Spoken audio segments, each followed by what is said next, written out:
Assalamualaikum warahmatullahi wabarakatuh. Selamat pagi teman-teman Agro se-Indonesia. Semoga teman-teman semuanya selalu dalam keadaan yang sehat. Demikian juga dengan agronemanya. Kali ini saya akan menyampaikan tentang tips atau cara memilih agronema yang baik. Konten ini saya buat sebenarnya karena banyak pertanyaan dari teman-teman saya yang sedikit terheran-heran melihat hobi saya ini. Teman-teman saya tersebut ada yang sudah memelihara agronema, ada juga yang belum. Tetapi umumnya tidak mengenal ID atau identitas pada agronema. Jadi tidak bisa membedakan antara agronema lipstick dan kanza atau antara Donna Carmen dan Pride of Sumatra. Teman-teman saya itu banyak yang bertanya, bagaimana cara memilih agronema yang bagus. Jadi ini penjelasan dari sudut pandang saya yang saya rasakan teman-teman bisa gunakan ketika akan membeli atau memilih agronema.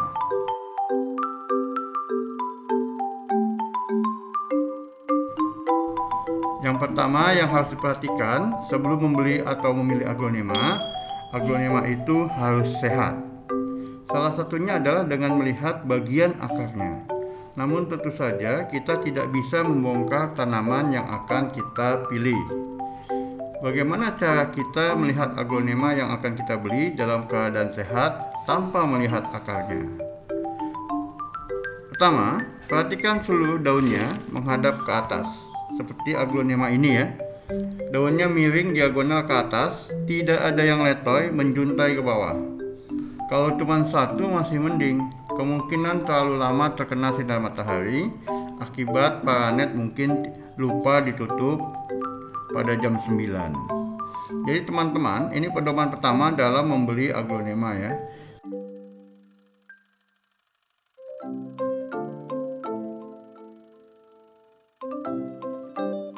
Yang kedua, hindari daun yang melengkung ke belakang seperti agronema ini. Apalagi jika daun yang seperti ini berada paling atas.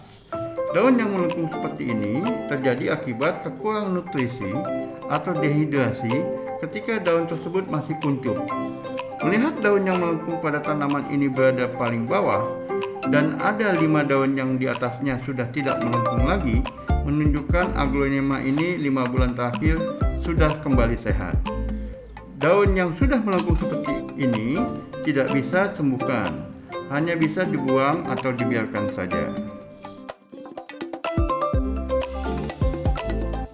Yang ketiga, daun yang paling atas terkena bakteri. Contohnya seperti ini. Daun agronema stiptis ini terkena bakteri ketika masih kuncup, sehingga 2 bulan berikutnya sempat stagnan. Susah keluar pupus daun yang baru lagi. Padahal setiap 3-4 minggu sekali, agronema saya selalu keluar daun yang baru. Demikian juga dengan agronema anakan Sultan Brunei ini. Daunnya terkena bakteri ketika masih kuncup, sehingga sulit bertambah daun yang baru. 2 bulan terakhir sudah dalam perbaikan, sudah muncul 2 daun yang baru.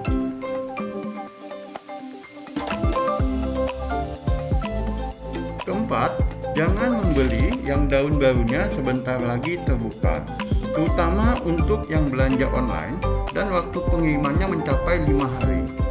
Sebenarnya agronema seperti ini tidak masalah, hanya saja karena berada dalam pengiriman, daun yang baru tersebut bisa loyo bahkan busuk di jalan, tidak tahan menempuh jarak yang jauh. Yang kelima, hindari membeli agronema yang daunnya di bawah 4 helai seperti agronema ini. Agronema seperti ini bisa saja hasil perbanyakan tanam pucuk tanpa akar dan bisa saja baru dilakukan sehingga bisa dipastikan belum ada akarnya. Yang keenam, hindari membeli tanaman ketika masih bonggol. Mayoritas penipuan. Biasanya penjual akan menyebut jenis yang mahal. Padahal setelah kita tanam dan kita rawat kira-kira 2 bulan, hasilnya adalah agronema sejuta umat ya, yang agronema yang pasaran banyak orang punya dan tentu harganya tidak mahal ya, kecuali teman-teman membeli dari orang yang dikenal.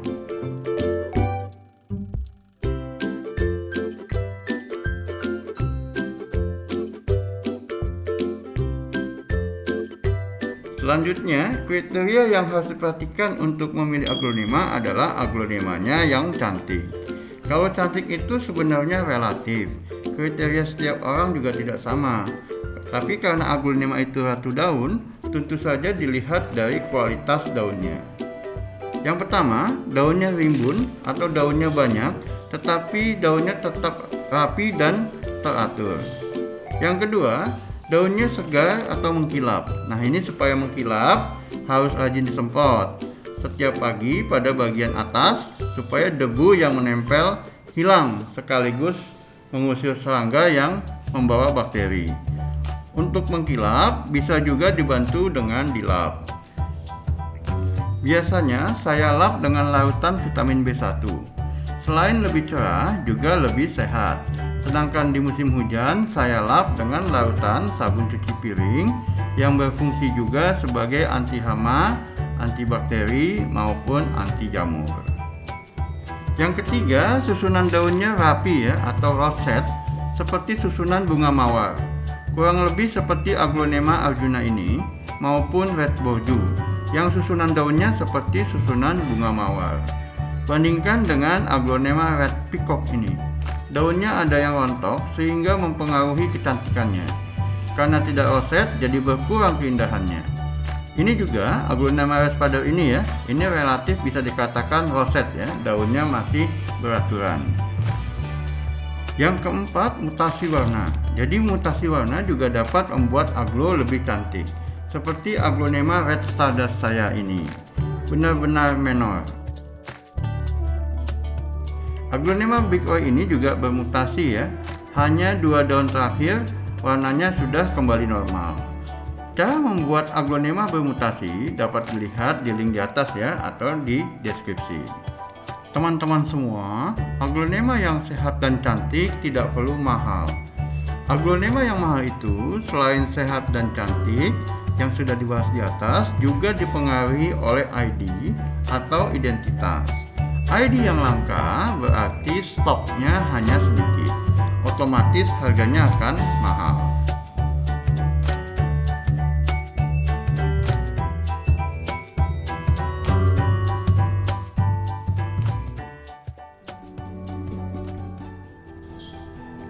Demikianlah teman-teman, senang sekali teman-teman telah menonton video ini.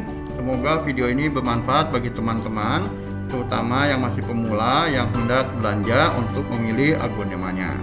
Jangan lupa teman-teman, mohon bantuannya untuk menekan tombol subscribe dan like.